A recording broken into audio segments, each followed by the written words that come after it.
Certamente sì, queste iniziative non sono iniziative contro, ma sono iniziative a favore.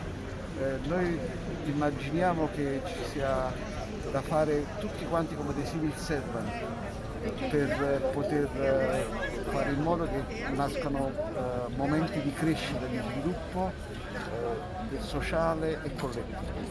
Ci sono dei grandi progetti in questo momento che stanno nascendo su Forcella e che sono fatti da associazioni, da enti e non sono contro, sono fatte in confronto con le istituzioni. Anche questa iniziativa che non è contro, ma è in confronto con le istituzioni. Parlavo poc'anzi con l'assessore Felaco che è presente appunto a dimostrare il fatto che non ci siamo contro. Però è necessario dare degli esempi, è necessario coinvolgere, è necessario lavorare perché questa città possa uscire da un disagio che oramai non è più sostenibile. Non abbiamo da mandare messaggio a nessuno se non quello di imboccarci le mani e vedere quello che si può fare.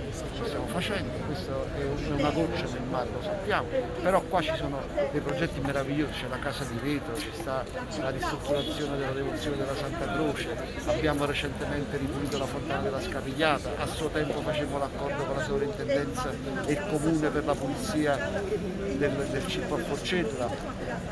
Se non mi ricordo male Paolo era il giorno in cui fu chiuso per il primo lockdown. E continueremo su questa strada. C'è una bellissima associazione dei commercianti di Forcella che si dà da fare con grande impegno e ci sono tutta una serie di forze che su questo territorio lavorano. Ritengo che la cesura che può partire da Forcella passando per Via Duomo fino alla sanità può essere un colpo d'ala definitivo per lo sviluppo della città. Speriamo. Il nome e cognome per Mi chiamo Antonio Ruschi, sono il vicepresidente di Alta.